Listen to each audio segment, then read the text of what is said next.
So what do you think, Cole? Should we give it a try? Yeah, go for it, Paul. Okay. Well, on behalf of Massachusetts Peace Action, and also on behalf of the Divest campaign sponsored by Mass Peace Action and Jewish Voice for Peace, I want to welcome everyone to tonight's really special webinar. Um, there's so much going on these days that we often can't keep track of it all, but I just want to make sure that people saw this headline in the Globe, in yesterday's front page of the Globe on MIT. There's just an awful lot going on there. There's been an awful lot going on there that we're not always aware of. And so we're having this very special webinar tonight to find out basic stuff. What is MIT's connection to Israel and to the war on Gaza? What are activists on campus doing in relationship to that relationship? What price are they paying in terms of what is the reaction to the administration at MIT to what they're doing in their work? And then hopefully, if we can get to it, what type of collaboration might be possible between those working so hard at MIT to end this war and to end MIT's connections to it and the rest of us who are not on campus. So that would be an awful lot to cover. We'll see what we can get to. I want to welcome tonight's presenters. Mila Halgren is a postdoc associate in MIT's Brain and Cognitive Sciences Department. She's an organizer with the MIT Coalition for Palestine. She's one of many scientists working to end MIT's military research for the Israeli occupation forces. Richard Solomon is a Ph.D. student at MIT, where he studies political economy and Middle East politics. He is also a member of the MIT Coalition for Palestine, also a member of Boston DSA, and a union steward for United Electrical Local 256. So Richard and Mila, we want to welcome you. Thank you so much for spending this evening with us, or at least a big chunk of it. And we're all ears to what you have to tell us and what ideas you have on how we can all stay in better touch with each other over the upcoming period, which is just so distressing right now. So I don't know, Richard or Mila, which one of you would like to start? Richard, you want to start with the slides? Yeah, thank you so much, Paul. I appreciate the opportunity to speak with Mass Peace Action about MIT. Can everybody see the screen pretty well? Good for me. Yeah, it's fine. Okay. So the agenda will talk briefly about the domains of MIT activity that are implicated in the genocide in Gaza. These include research sponsorships by the Israeli military and government. They also include institutional collaborations with the Israeli government and its arms suppliers. We'll discuss some of the MIT precedent for action and what we've done in the past and what must be done in the future. It's probably no surprise to you all that MIT has a special relationship with the US military. It has thousands of military officers that have come to MIT. It's one of I think the third largest defense contractor in Massachusetts. And, from the beginning, MIT students have been very vocal in contesting this, in trying to move the institution away from war and violence and towards peaceful pursuits. For instance, in the 1930s, MIT had a number of engagements with Nazi Germany, and there were students then, as there are now, who were demanding an arms embargo, who demanded that this should not happen. That continued in the 1970s and 60s with the Vietnam War. There were mass protests at the instrumentation laboratory. And today, going through into the 90s and the 80s, on the left here is the Sharpeville massacre in South Africa. And on the right is the original coalition against apartheid that formed on campus to demand MIT divest. We continue that legacy today as MIT students, not just through the encampment, which received a lot of press attention, but also through the campaigns that we've launched since then, the past year and a half, okay, and even before then. There are basically 5 domains of MIT activity that we could consider involved in the Israeli genocide in Gaza. Like many schools, we have a large endowment. It's the 5th largest in the United States. Like Mass Peace Action's campaign to divest the pension funds, this endowment is also likely invested in companies that arm the State of Israel. The Lincoln Laboratory is a unique center. It's one of the Pentagon's R&D centers. 90% of the funds come from the Department of Defense. They just received a new contract from the Air Force until 2030. And MIT is the only university that has this kind of research center. In addition, about 1/5 of campus research funding comes from the Department of Defense. And if you count all the federal sources, that's about half. And you'll notice that even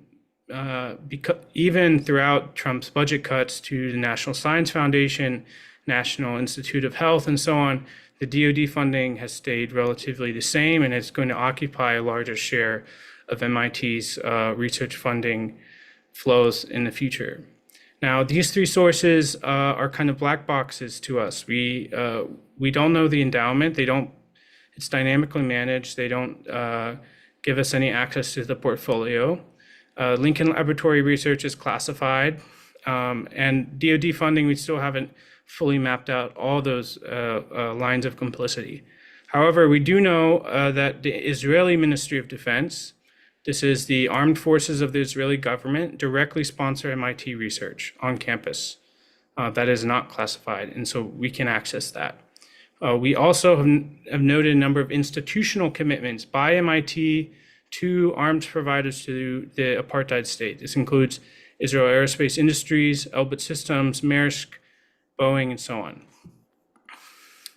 Now, our argument from the beginning on these financial and research ties is that they are immoral and they must be cut, and that the use cases of the research are irrelevant to that moral claim.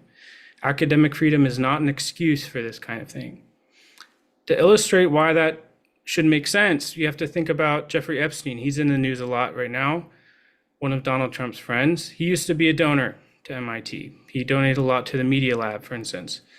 When activists exposed those ties to Jeffrey Epstein, nobody in the MIT administration began talking about the use cases of the research, how important it is to study Alzheimer's or cancer research or climate research or whatever.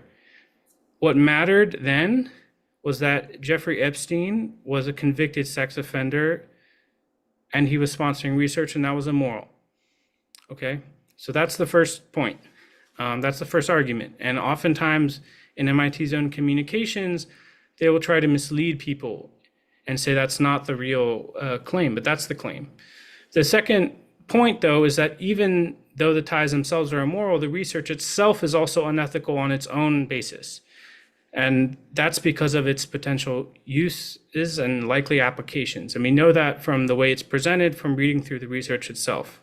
But this point in the first one matters the most, and it's the easiest to understand. So I'm going to pass it off to Mila to talk about those 2 things, and then I'll wrap it up at the end.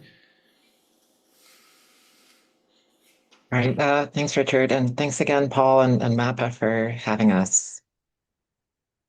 Let's see.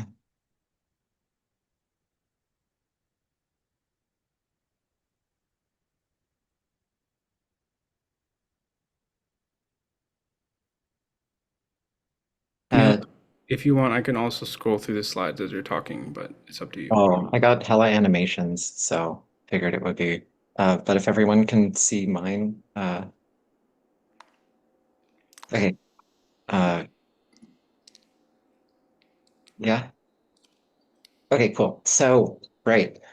Our sources, like Richard said, a lot of this stuff is a black box for us, but not everything. So MIT for a long time uploaded its report on sponsored research activity, aka the brown books.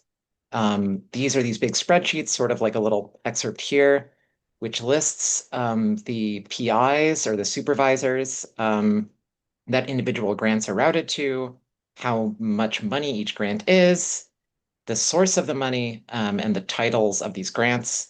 So you can see a couple example ones here. And MIT, to its credit, did this for a number of years. However, just a couple months ago, almost certainly in response to our activism, they have taken all of these records offline, assured people helpfully that if you want to go to the physical library and troll through thousands of pages, you're welcome to do so.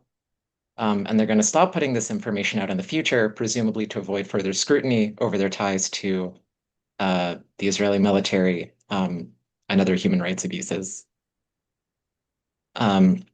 So in addition to that database, there was another grant database, Qualicios, which was actually taken down, or rather public access was revoked entirely, once again, due to our activism.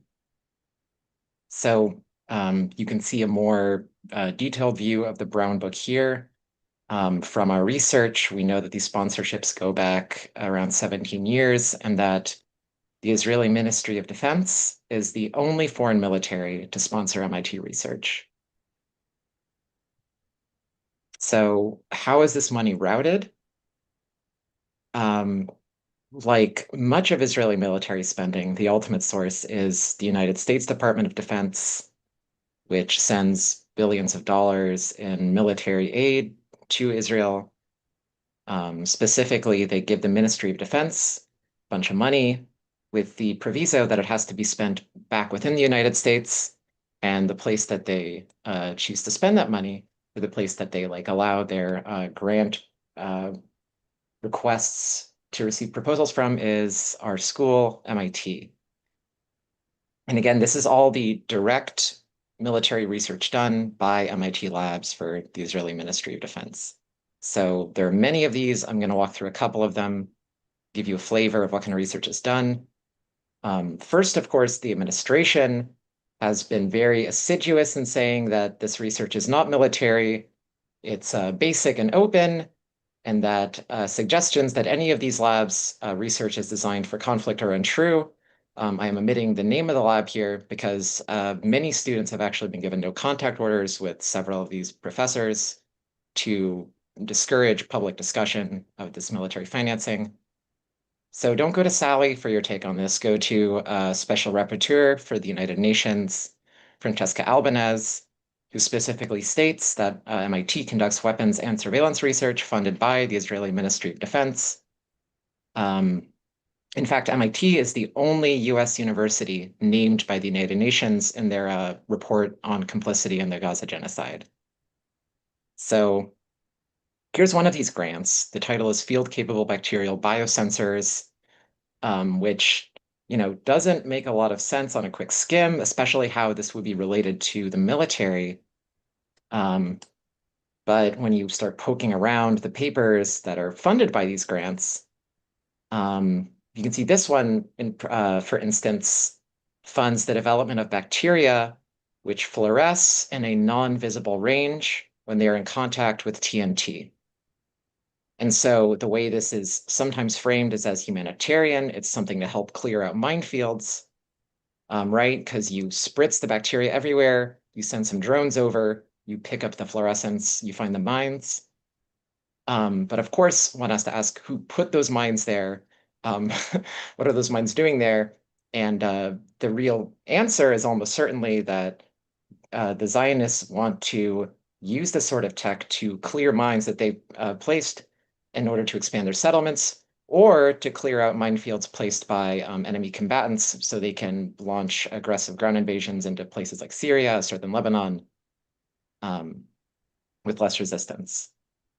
And so again, this might sound like supposition. If you go to the papers, this is a figure from one of this IDF labs papers. You can see a little car there scanning the ground underneath for TNT, tunnels. And we thought the car looked familiar. So if you try to look it up, it is actually an IDF armored Jeep, an armored personnel carrier. So again, these are MIT labs taking Israeli military money to do research with clear combat applications, using images of IDF vehicles within their papers, while the MIT administration continues to insist that none of this research is actually designed for combat.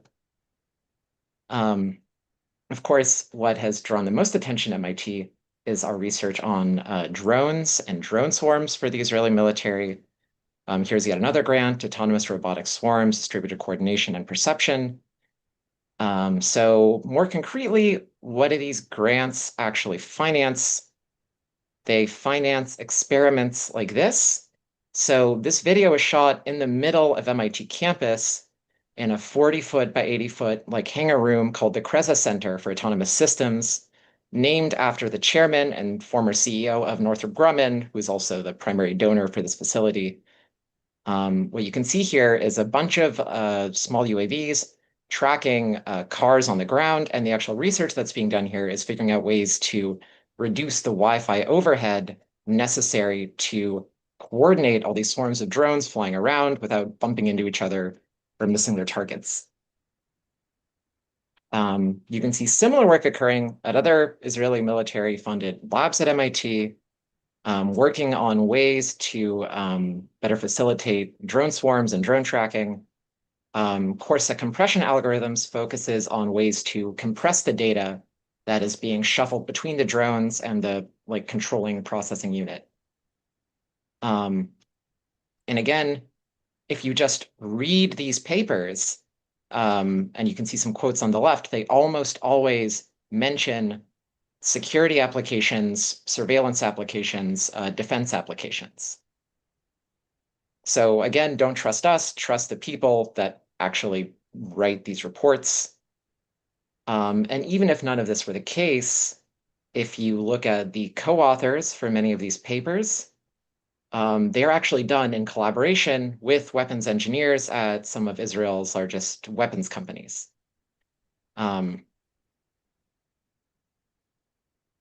So that's a brief overview of directly sponsored Israeli military research at MIT. But of course, we also have a lot of institutional collaborations with various weapons companies. And I'm only going to go through a couple right now, but you can consult our published online work for more or ask us about it during the Q&A. So you have all these companies facilitating the genocide. How do they liaise with MIT? They enter into various contractual relationships with a whole host of different MIT programs, each with their own acronym. In a way, this is actually a lot like the US DoD, where they will give these companies access to research, students, professors, allow members of these companies to reside in MIT labs and learn from them, do research with them, etc. So one concrete example is CSAIL alliances. It's a way to shuffle companies into our computer science and artificial intelligence labs, who are the ones that do a lot of the drone work I mentioned earlier.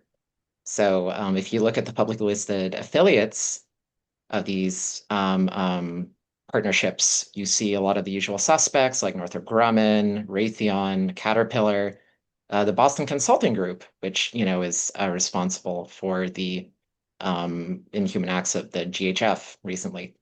But of course, you also see some really egregious corporations in terms of their complicity, like Israel Aerospace Industries, or IAI. IAI is the largest defense and aerospace company in Israel. It's owned by and run by the Israeli government. They make a lot of the missiles, automated, like autonomous armored bulldozers, a lot of weaponry used in Gaza and Palestine.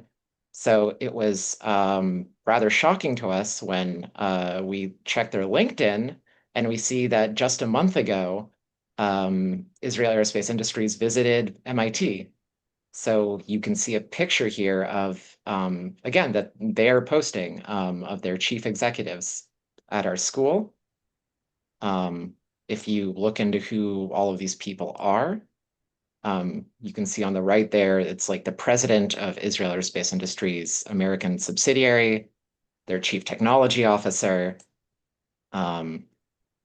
You actually have in this photograph the lead designer of Israel's Arrow anti-ballistic missiles, which are their mainline anti-ballistic missiles. These are the missiles that allowed them to aggress upon Iran unchecked recently.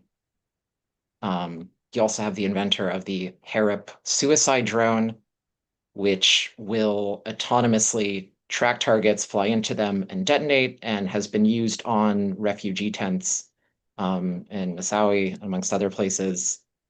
And you can see them here touring around our computer science labs, our quantum engineering labs, our aeronautics and astronomy labs. So putting aside these like very, very direct Israeli state connections, you also have some of the largest US military contractors like Boeing, who of course make a lot of the missiles and other munitions used in Palestine. And that's what they're commonly associated with. But now they're pivoting more and more towards autonomous flight. You can see one of their autonomous drones here, the MQ-28. And a lot of this is done by a Boeing subsidiary called Aurora Flight Sciences. Now, this name might be familiar to you because it is literally right above the Kendall T-stop. It occupies the top floor of this big building here, which is owned by MIT. MIT leases the space used by Boeing's Aurora Flight Sciences to do all their autonomous drone and weapons research.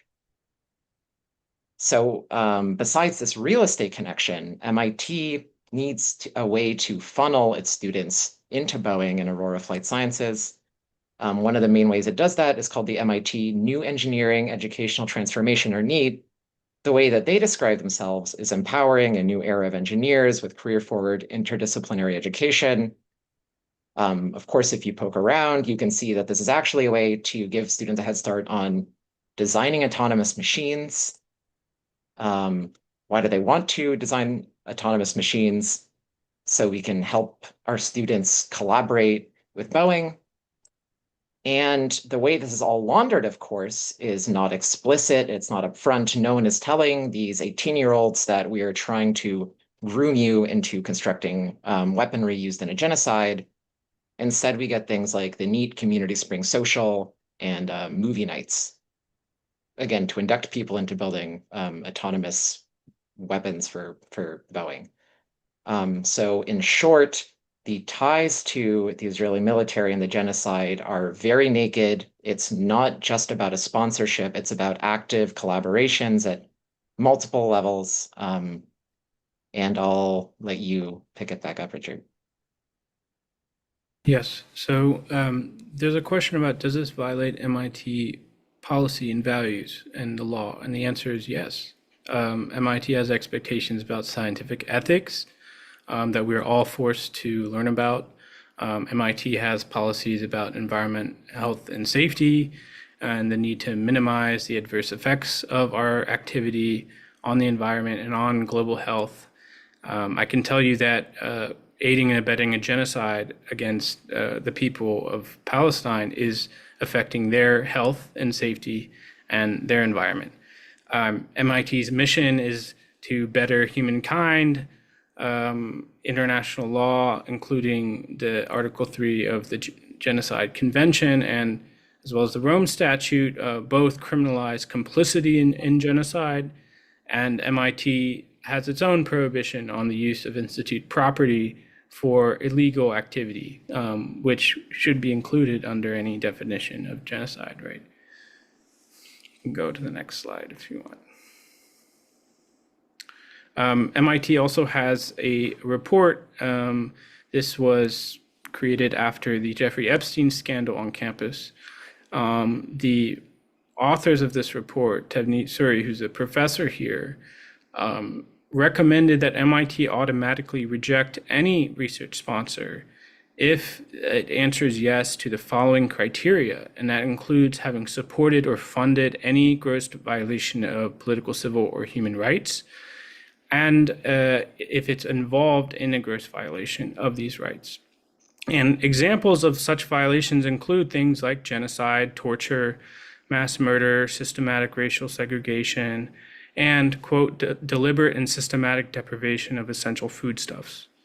That might sound familiar to you. But MIT has refused to implement this kind of criteria. Instead, it has this elevated risk review process. It only applies that to 3 countries, China, Russia, and Saudi Arabia. But this process also indicates, and you can see on the next slide here, that if there's any risk that a research outcome will be used in ways that infringe upon political, human, or civil rights in a foreign country, or indirectly legitimize such violations, then that should be one of the criteria for denying that research collaboration. But they do not apply this to Israel. They apply it to China, Russia, and Saudi Arabia, but Israel gets off the hook. Now, is there precedent for MIT divestment? The answer is also yes. In 1973, MIT divested from the Draper Laboratory. This followed pressure from student movements against the war in Vietnam. In 2021, following the murder of a Saudi journalist, Jamal Khashoggi, the MIT Energy Initiative cut ties with Saudi Aramco, which is a state-owned oil company in Saudi Arabia. They've also ended engagements with Chinese AI firms who are accused of contributing to the surveillance of Uyghur Muslims. They've also declared that they divested from the Darfur genocide in 2007. So a few more. MIT ended a Taiwan program in 1976 because people were concerned about the proliferation of ballistic missile technology. In the 60s, there was a fluid mechanics laboratory that was run under 2 professors, Asher Shapiro, who's the head of the mechanical engineering department, and Ronald Probstein. They shifted from studying ballistic missiles to things like heart valves and how to clean up oil spills better and desalinize water more efficiently. And they also reconstructed the funding apparatus of that laboratory, which to that point had been dominated by the Pentagon, to civilian sources. And that also followed pressure from radical student movements. In 2019, the Media Lab director, Joy Ito, apologized for taking funds from Jeffrey Epstein and pledged to raise the same amount for survivors of sex trafficking. And MIT ended collaborations with the Skolkovo Institute in Moscow following the invasion of Ukraine. So we've seen them move before on divestment concerns more broadly. Now, the MIT Coalition for Palestine, to give you some context, is made up of 20 different groups on campus. I've highlighted 2 that have been historically important to our origins: the Coalition Against Apartheid, which was permanently banned and forced underground in January of 2024 by MIT, as well as Palestine at MIT, to the Palestinian students. But this represents lots of people and lots of groups from different backgrounds. We've had 6 campus votes in the past year and a half on Palestine. And I can tell you that they reflect the majority sentiment of the student body, which supports us. In March and April, the Undergraduate Association and the Graduate Student Union both passed landmark referenda demanding MIT cut its ties with the Israeli Ministry of Defense and provide transitional funding. That was followed by votes in the Graduate Student Council. And then we've also seen in the past semester votes in the Undergraduate Association, Graduate Student Council, demanding solidarity with student activists like Mahmoud Khalil at Columbia, who had been attacked by ICE. So if that gives you not a sense of like, does MIT as an institution actually care about these kinds of things, but it does give you a sense about where the student body is and where their support lies. Now, I'd like to talk a bit about our wins. There's a video here from the career fair that we could show.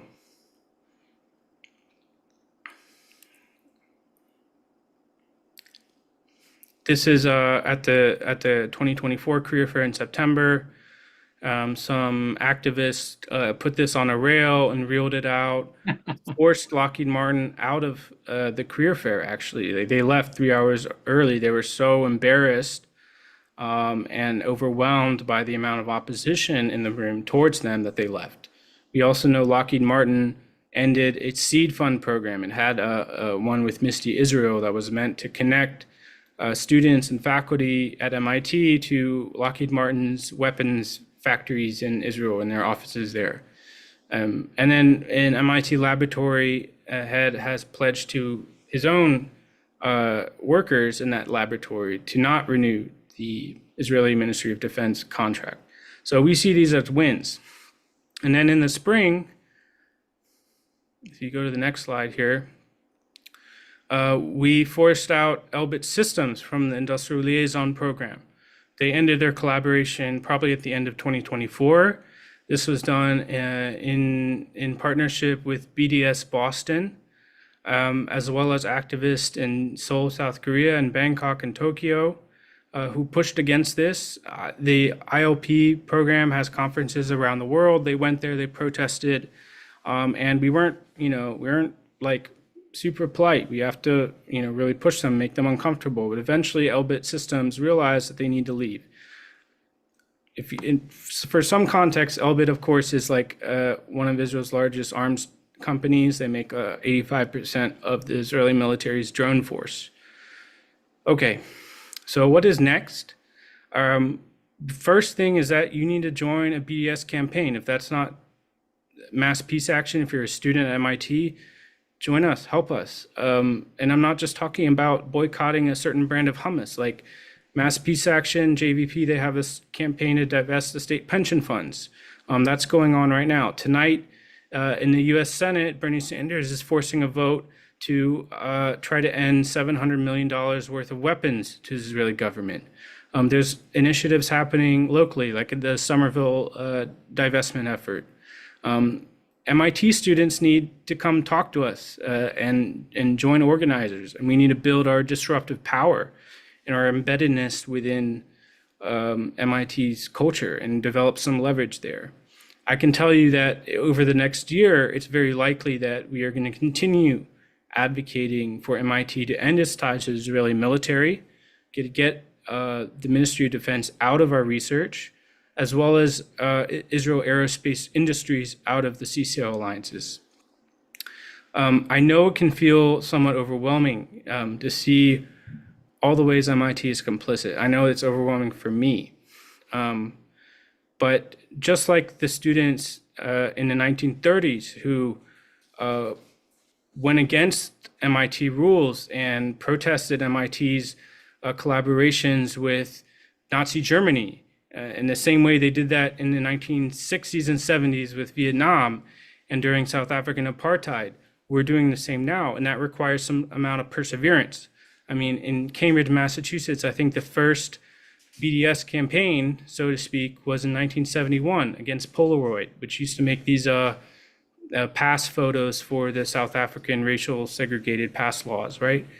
It took 15, 20 years for that to gain momentum to a state and nationwide effort to isolate South Africa over apartheid. And they won partially, and there was a democracy established in South Africa in the 1990s. So we must be brave, we must persevere. And that's kind of my final send-off. Mila and I have given a lot to this, but we're not always going to be around. The MIT police are persecuting us in various ways. I haven't been on campus in 2 months. They've barred both of us indefinitely over our activism. We're risking some amount to share this with you. But we cannot bow down to false gods of militarism and greed. And we're not going to be silent when our friends and relatives are being murdered in Gaza. So I'm going to hand it off to Paul. He's going to tell you a little more about what to do from here. Wow. Well, thanks so much, Richard and Mila, for this comprehensive presentation. I think we would like to hear a little more about what is happening and what has been happening to students over the past couple of years. I guess starting with the encampment there in the spring of 2024, just so that people outside get a sense of what students have been going through and having their careers undermined, to say the least. I think it's important that we get a feel for that.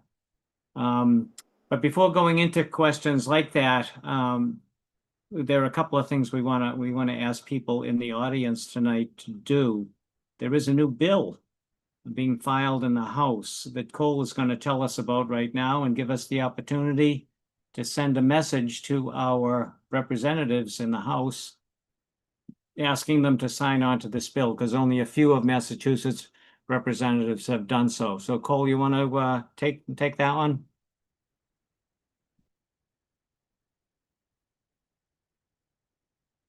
You're muted, Cole. Okay, sorry about that. Yeah, the Block the Bombs Act in Congress would stop, that most of Israel's war machine is actually paid for by the US taxpayer. Israel is a rich country. It has universal health care. It has close to free education. It has many things that Americans do not have. But the American taxpayer pays for all those planes, tanks, bombs, tractors that knock down homes, and all the rest of it. So the Block the Bombs Act would cut off all the offensive weapons. It still wouldn't cut off the defensive weapons. MAPA would like to cut those off too, but right now in Congress, this is our best foot forward. We have 27 members of Congress supporting the Block the Bombs Act.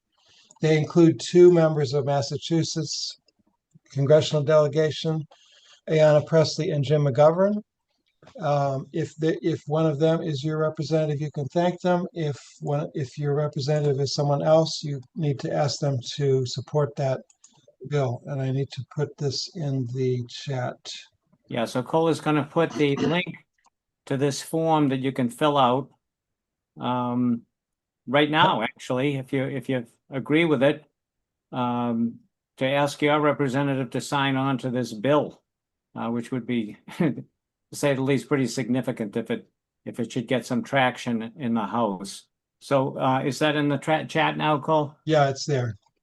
Okay, good. So if you can just click on that, those of you who agree with the need to support this bill, you can click on it and just take 14 seconds to fill it out. Press the button and it goes to your representative automatically, magically. So we are going to take, like I said, 13 more seconds to give you a chance to click on that link and to fill that out very, very briefly, and then we'll be getting back to our program.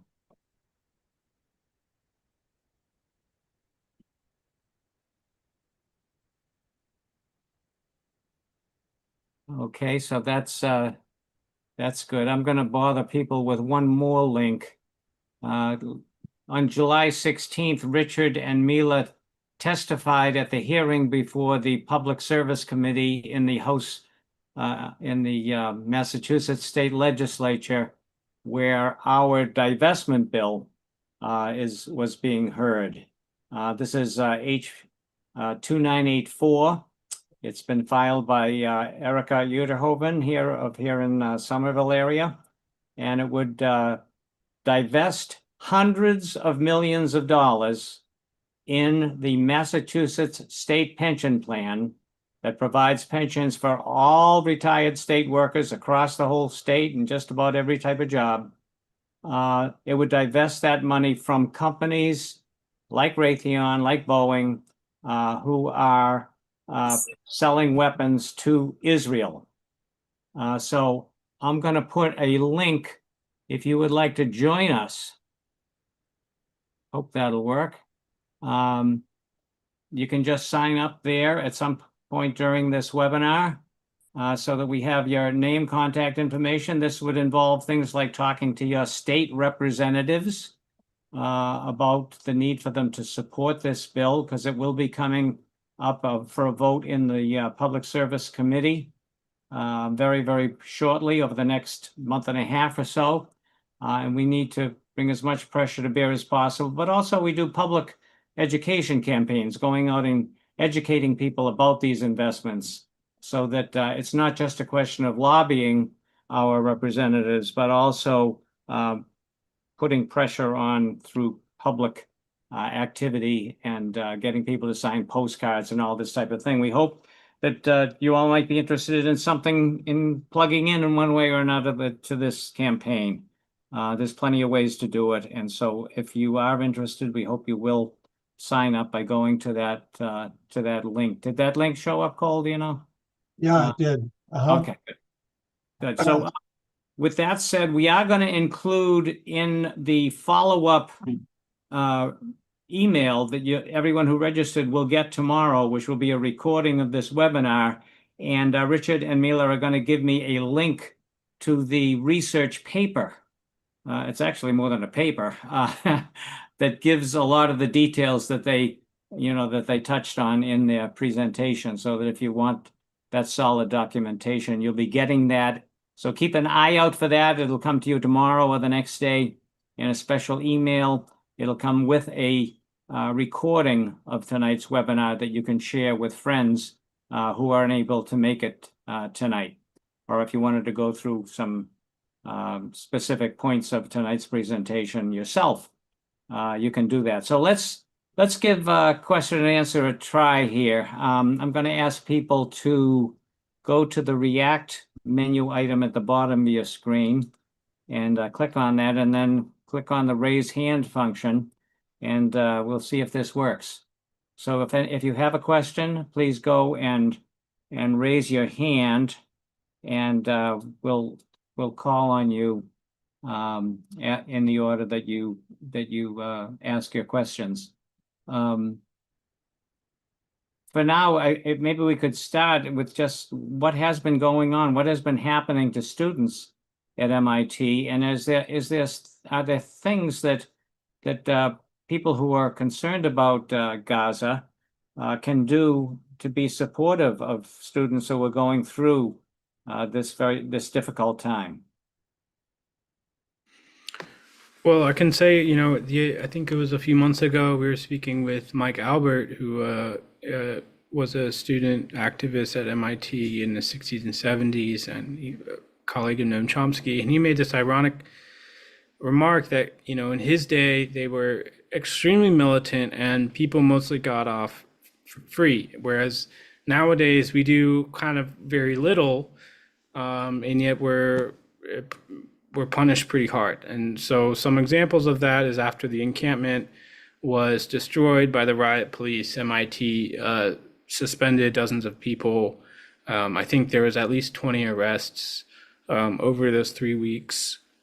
Some people were charged with assaulting a police officer, things like that. These have been disproportionately minorities at MIT. And then, over the past year, you may have heard of Prahlad Iyengar, who was an editor of a campus publication that was banned. He himself was effectively expelled. He lost funding for 5 years because of his stance on the war. He wrote an article about the diversity of tactics and trying to engage more in the broader community instead of just remaining on campus and being part of mutual aid efforts and so on. And that really provoked some fears, and he was suspended. Other people have been suspended. In the past, it's been 2 months. Mila and I are still not allowed on campus. There's been no disciplinary proceeding against us, but this is considered an interim action or temporary one that the MIT administrators can simply just hand out without any real justification. So these things are always happening. There are student organizations that were implicated in a long, drawn-out fight with the admin because one student went on to the sidewalk in front of Lobby 7 and handed out flyers that indicate some of the places on campus where some of this research and some of these kind of nefarious activities happen. And they reacted very strongly and tried to discipline a bunch of the student groups that are part of the Coalition for Palestine. So, this is kind of a longstanding theme. When we show up on campus for a protest, they'll bring out the barricades and the police units, and they'll have the zip ties ready and all of this sort of to intimidate people, and they'll send emails saying you shouldn't participate unless you want to be disciplined later. And so it's a culture of fear, but it hasn't really stopped us, and that's the hopeful part. I don't know if Mila has more to add. Yeah, I guess I'll add that I think a common frustration that a lot of students involved in organizing have is that a lot of the media is really fixated on student narratives here, understandably, and like freedom of expression and the various draconian ways in which these schools are trying to cover up their war profiteering. But of course, like all of this is really super relevant when compared to the scale of the genocide that MIT and the Boston area is so like actively invested in. That sometimes like too much of a focus feels distracting or farcical. But of course, like people do need to keep supporting the students doing this work. The best way to support those students is to like become involved yourself. I think one as like Richard alluded to at the camp, a lot of people ended up getting suspended after. There are a lot of arrests. But ultimately, all of these suspensions, or I think all of them, ended up being lifted at the time after mass agitation on the part of the Grad Student Union and other organizations, and just like a mass turnout of the student body, saying we're in solidarity with these students and we're in solidarity with Palestine. And the amount of crazy punishment that these schools can get away with is like inversely proportional to the number of students and parents and like professors that are actively involved and willing to put some skin in the game. Yeah, wow. Well, it would be nice to develop stronger connections.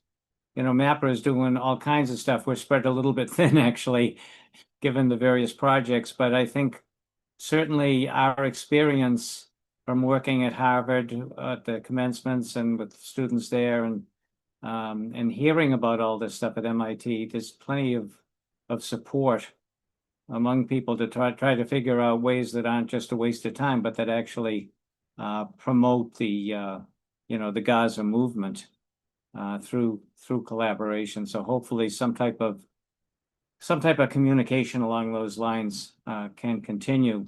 We have an awful lot of a very good turnout tonight. And so again, if you have a question, please go to the React button and raise your hand, and we'll have you ask that. We'll unmute you and ask that question directly. But could you go into, you mentioned these particular companies. It was kind of the fifth way that MIT is connected to the war. Now, those companies you mentioned, like Boeing and the Israeli company you mentioned, and then I think Raytheon was one of them. What type of relationship, in other words, are they involved in actual partnerships with professors at MIT for research? I mean, these we're not talking here about MIT holding stock in these companies. We're talking about some type of presence they have on campus, right? And Yeah. do these companies like pay MIT money to to do their activities on campus, or what is the nature of that relationship? There's kind of two levels. So one is the institutional partnerships. So these are when like companies form a contract relationship with MIT or like some subset of MIT above the scale of a lab. And there are a lot of like existing MIT programs set up for these sorts of partnerships or interactions. And when they do this, the companies get to help shape courses taught at MIT. They get to shape the direction of the research projects, even if they're not the ones like overseeing the grant specifically. They get prime access to recruiting students and interacting with professors. There are conferences that MIT hosts and like events geared towards these professors. If you pay enough money, you can get a day like with your lab of choice, picking their brain. So that's one level. But then, of course, in addition to that, much like the Israeli military, there are also direct research contracts where, Boeing has something that they want MIT to figure out, so Boeing just pays a lab. Yeah, and again, this is all like in addition to the investments that our endowment surely has in all these organizations, but we can't know for sure because they don't make that information publicly available. Right. Yeah, well, that's why it's important for us to have that research study you did so that we can get the specific ways that that these companies are related to MIT. Sounds like a bunch of different ways. Let's take a question from Subrata. Subrata, you out there? You want to unmute yourself and ask your question?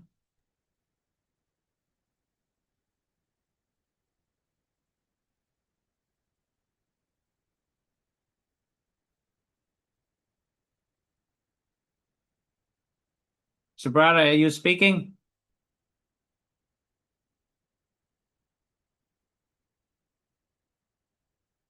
Okay, we're having a little trouble getting to you, Subrata. Cole, do you know what's going on there? That he's still muted? No, Subrata, now you've muted yourself on Zoom, but we couldn't hear you before you did that. You may have a mic problem or something, I'm guessing. Okay, let's come back to Subrata. If you keep on trying, Subrata, till we get you. Okay, let's go to Mark Stern. Mark, you have a question? There we go. So I've been the lawyer for the UE for in this area, which is for many decades, and helped with the organizing, very minor role of the students. As the union has gotten into organizing grad students, it's unclear what's happened to its political direction. So I wonder what role, if any, is the UE willing to play in this process? Historically, it would have been very involved, but it's a very transformed union at the moment. Thanks, Mark. Well, I can say that at the MIT level, there's a lot of overlap between people engaged in the union and who care a lot about labor rights and a better distribution of resources at MIT, and who care about Palestine. However, there are elements of the union that have tried to pull us back from that and have tried to amend our constitution recently over the summer to make it practically impossible for the union to collaborate with outside political organizations in the Boston area. And that was mostly, in response to its advocacy over Palestine and over activists for Palestine like Ramesh Ozturk. That vote was crushed, but that sentiment remains. I think some of the MIT union leadership might be more reluctant to kind of lend the full authority of the union behind a radical divestment effort. Now, of course, they passed the referendum last year about it, so they've definitely been very, very vocal, and we're very proud and happy about that. And I think, there's going to continue to be movement going forward. I'm a steward in the union. I know the upper leadership. We talk, we make sure that, what we do doesn't adversely impact graduate students. So when we demand that MIT end its research ties to the Israeli Ministry of Defense, we also ask them to provide the transitional funding to any affected grad students. That should be really easy because these contracts are a very small share of the total research budget of any given laboratory, like less than 2 or 3% probably. Thank you, Richard. That's great. Shall we try Subrata again? Subrata, you willing to take another crack at it? Something's wrong there. Subrata, maybe you want to put something in the chat. Put your question in the chat. Let's go to Asaf Khoury. Asaf, are you out there? Yes, can you hear me? Yeah. Okay, it's about the work that Daniela Rus is doing. I'd like, if possible, from Mila or Richard for this audience. I followed what she does, but if you can recap 1 minute, the kind of work she does. And my question is this, I followed the confrontation she had with some of the students and how they came very harsh on the students that were protesting outside her classroom. And what I'd like to know if she has backed off a tiny bit, or where is she? At this point, is the administration backing her or trying to tell her to go easy or something? I mean, is she on the offensive now? Is she going ahead? Is she trying to do something that will placate the people criticizing her? Or does she feel secure in pursuing the work she's doing? Anyway, I'd like to get more information on that. If you have it, I'll stop here. Yeah, thank you. So she is not stopping. She is on the offensive still. It's so to contextualize, Daniela Rus is the director of the Computer Science and Artificial Intelligence Lab at MIT, which is sort of like an umbrella group of labs, and it's the largest such umbrella group, and it is of course like what MIT is most known for. So she is the director of all of this. She is also the founder and owner of like Liquid AI, which is a massive like multi-$100 million or like more than $1 billion. I don't quite remember company. So in short, she has a lot of pull, and she's used this pull in order to continue doing military research while squelching criticism. So for instance, there was a op-ed written in the MIT student newspaper, The Tech, about her work, which, contained all like publicly verifiable information. That op-ed was under administration pressure, retracted, and the administration then allowed Daniela to put out her own rebuttal piece, where the op-ed used to be, which was, filled with the same sorts of distortions and lies that the administration has continued to peddle. One of them being that none of this is actually an Israeli military contract because the money originated with the DoD. Well, in my opinion, that just makes it worse. Like, that just makes us more complicit. And yeah, the protest you mentioned outside her lab, I was there, and it was really, nothing. Daniela herself was not there. It was like a couple minutes of a few students outside a lab. And yeah, the administration immediately mobilized to defend her. So I think in general, so it's also specifically unclear to what degree she's still doing research for the Israeli military right now, because the way MIT is trying to shield information. There is, I believe, one active grant still, but it's not clear which ones are being renewed or which like new ones are being applied for. And even if we were to, pretend these grants didn't exist. Like a tremendous amount of her research, I think the majority, and this is true of a lot of labs at MIT, are DoD funded in some way. She is the head of our collaboration with like the Air Force to develop AI for fighter jets, and her own startup is also involved in this. Yeah, sorry, I went on for a while, but I hope that gave you like some idea. I don't know if you have anything to add, Richard. Thank you. Thank you very much. Okay, you. thanks for all that information, Mila. I don't think most of us have any idea of any of this going on. So this is the type of thing that'd be good for us to know.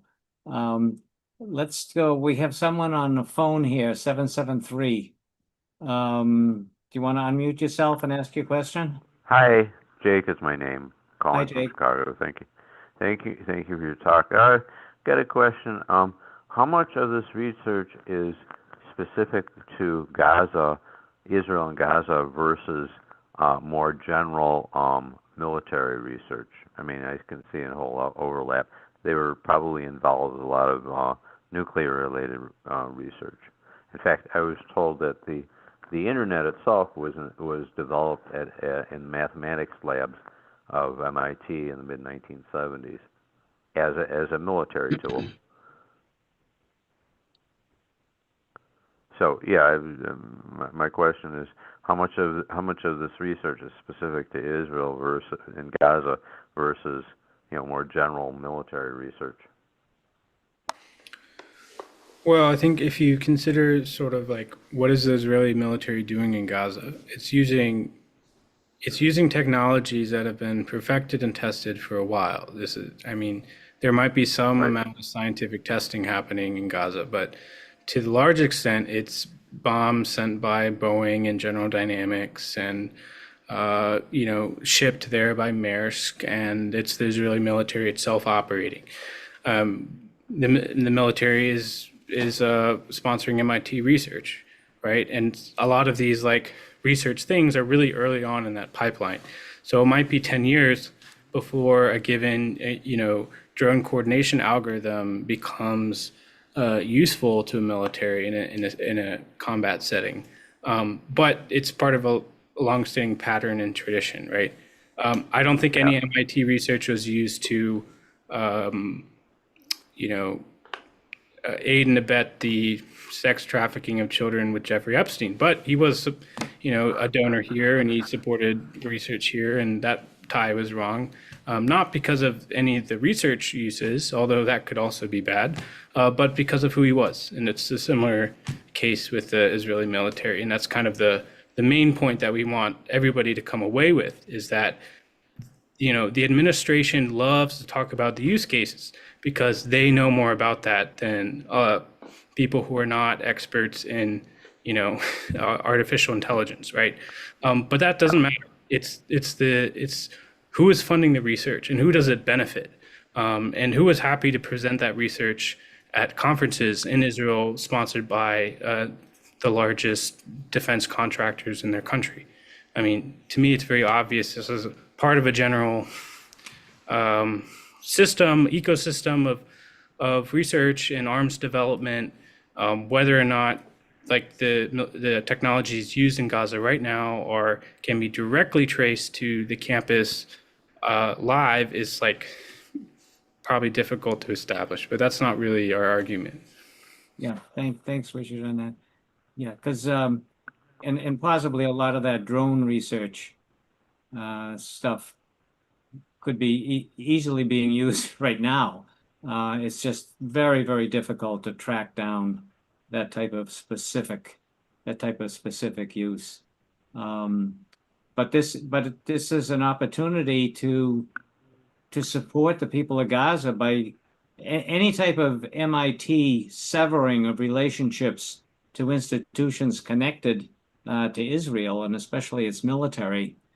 Those would have a big effect on Israel to see that type of thing happening in the U.S., whether through divestment campaigns or these campaigns of kicking these companies off campus or ending this particular research. That would have a huge ramifications for Israel and would be a big help toward piling on efforts to end to end the genocide and the starvation right now. I'll just add really quick. Go ahead, Mila.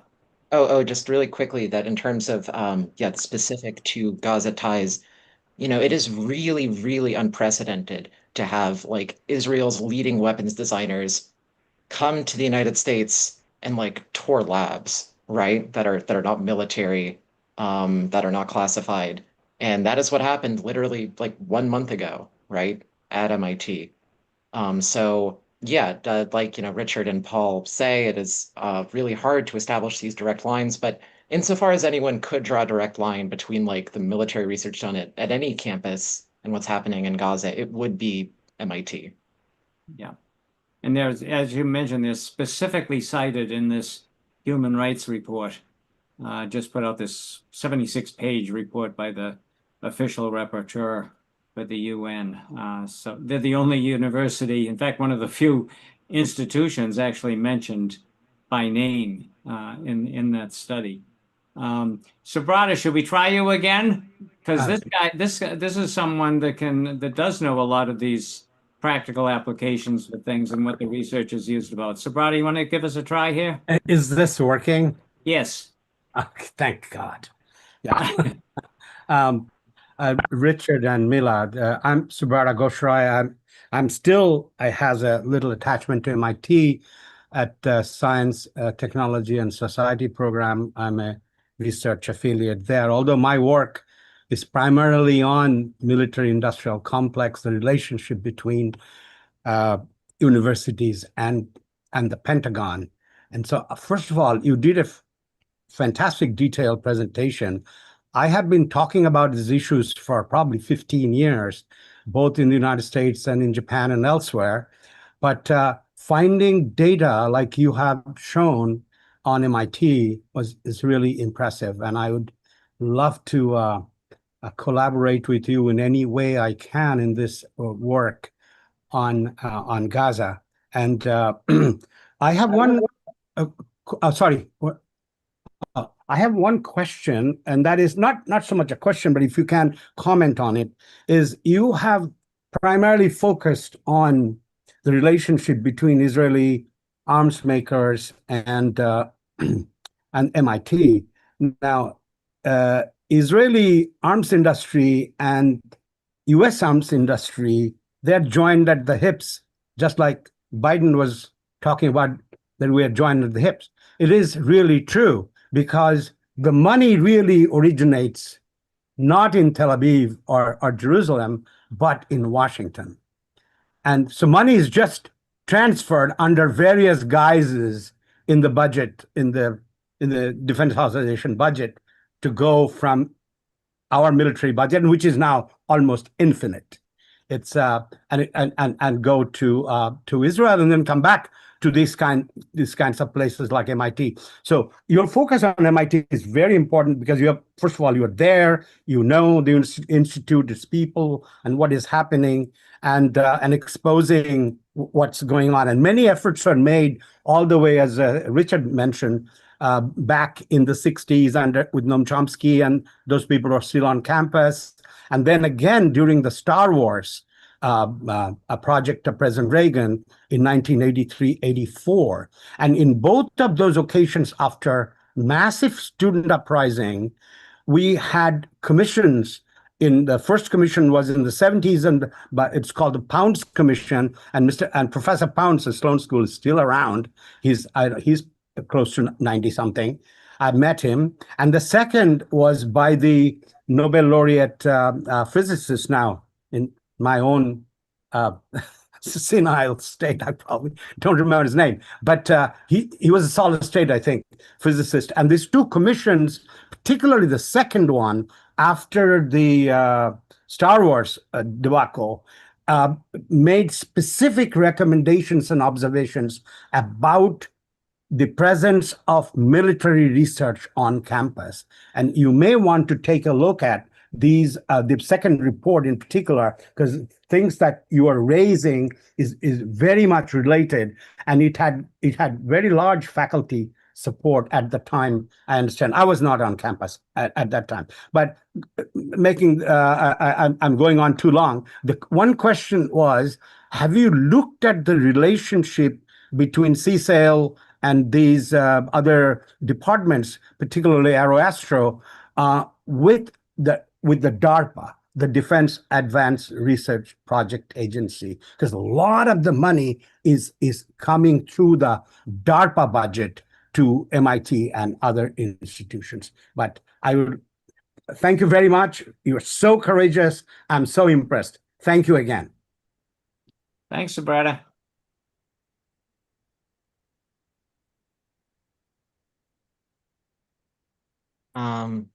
Yeah, I don't know if you have anything to say. Thank you, Subrata. It would be really great to follow up too about researching this stuff. Because like you say, the Pentagon is so enmeshed. The Israeli military is really a wing of the United States military, and the United States military is really a wing of like the Israeli military in a lot of ways. One thing I mentioned earlier that surprised me was Daniela Rus's stewardship of the Air Force MIT AI Accelerator, which is trying to incorporate more and more autonomy into flying fighter jets, into various kinds of like weapon systems for the Air Force. One aspect of that project that really surprised me was that it involves stationing active duty like service members in CSAIL labs so they can, learn from students and professors, and then, apply this knowledge to better kill people in occupied Palestine. Yeah, I don't know, that really surprised me, right? They walk amongst us. Well, just actually, Richard would know, the Political Science Department and the Center for International Security, CIS, they had military fellows going back to who knows when. When I was there at CIS, all the time, these military fellows were on campus in our seminars, and some even doing their PhDs. Yeah, it's true. The Coalition for Palestine had to make a strategic decision at some point. What are we going to focus on? What kinds of campaigns can win the most support? And some of that involved focusing only on Israel and trying to end our ties with Israel and not with the U.S. Pentagon and the Department of Defense and DARPA and Lincoln Labs and Draper. All of that was a much heavier lift, in terms of people even imagining a future of MIT that is past that kind of militarism. And so there's a kind of a strategic reason for why, we've emphasized the Israeli Ministry of Defense in particular. I will say that DARPA, you mentioned DARPA, some of the prime sponsors for the Israeli Ministry of Defense are the DoD, and sometimes they are DARPA. And sometimes the Israeli Ministry of Defense is the prime sponsor and there's no other sponsor. It's just directly from them. And we're not really sure how all of that works. It's a little confusing at times, but I think it might be related to the, foreign military financing grants that have these sort of conditionalities, and they're probably route through different agencies. And so, eventually when they're reported, and spent at MIT, they are listing different actors, but the fact is it's all the federal government. And it's hard for us to imagine an MIT that just unilaterally decides to distance itself from all of that without a broader political and institutional climate that makes that possible. And this is one of the reasons why what MAPA is doing is so important, I think, because if the state of Massachusetts divests its pension funds, that provides a certain kind of policy environment and a certain amount of risk reduction, politically speaking, for MIT to make a decision, right? If Bernie Sanders legislation passed tonight, I'm sure it'd be much easier for MIT administrators here to say, okay, well, we'll end our ties too. So these things are connected, and unfortunately, I think in our current balance of power politically, on the federal level, there's not a lot of hope, but we can make movement at the state level and the local level. And even in the 1980s, when people like Willard Johnson, who was a MIT, I think is the first tenured Black faculty member at MIT. He was a political scientist. He and Oliver Tambo, who was one of the heads of the anti-apartheid movement in South Africa, met, and they decided on the strategy that, we're not going to make a lot of headway under Ronald Reagan, so let's focus on the local level. And that's, and they built mass divest and passed a divestment law that was the first in America, and it started a cascade. And so I think, something similar needs to happen. We're trying really hard to make MIT the first big school to do this, but it might not be us. It might be somewhere else. But when the cascade starts, it becomes harder to stop. And I think that on a public opinion level, we're at a point where I think any sort of divestment win will be received really positively, and that will only incentivize future ones. So I'm very hopeful for the future. I know it can seem like we're not making a lot of progress, but often there's a domino effect that happens right at the end of a given divestment campaign where we finally win everything. So, you need to persevere. Thanks for that, Richard. And thanks especially that our focus right now is Gaza. And any type of research or campaigns or whatever have to be focused on ending that starvation, that genocide. And so we can't go after everything right now. The fact is that we've already won much of the public education debate on this, and we have to turn that into strategies that will actually impact U.S. policy and impact what Israel does. So I think if we just look what's happened in the last couple of weeks with all kinds of people who were supporting Israel's policy jumping on now and talking about we cannot allow this starvation to go forward. Here is an opening for us to take all this research and focus it on ending that starvation and ending the military activity. That has to be the goal right now, and that's the goal of the divestment campaign. That's the goal of a lot of students. And these other issues are really, really important. And ultimately, they come back to bite us, that's for sure. But right now, over the next couple of months, in the next half year, that Gaza has to remain our focus. I want to let Richard and Mila go because you probably have other things to do. But thank you so much. I would just recommend that in the fall, once classes start again, it'd be nice to have a community student forum, kind of an ongoing discussion just to be able to compare notes, hear what's going on different campuses, try to get some of the students at Harvard involved maybe, as well as possibly other campuses, just to see where there is, common action might be possible, but at least to know what everybody is doing and what people are going through, like the two of you. So thank you very, very much for spending this evening with us. And we'll all be in touch. Like I said, everybody, you will be getting the recording. And Richard, why don't you send me that link to the study, okay, that we can send that out with the follow-up email. So thanks everybody for joining us this evening. Lots of work to do. This is a critical time, as we all know. How many times do we have to say that? But it gets more critical every day with more and more children starving to death in Gaza.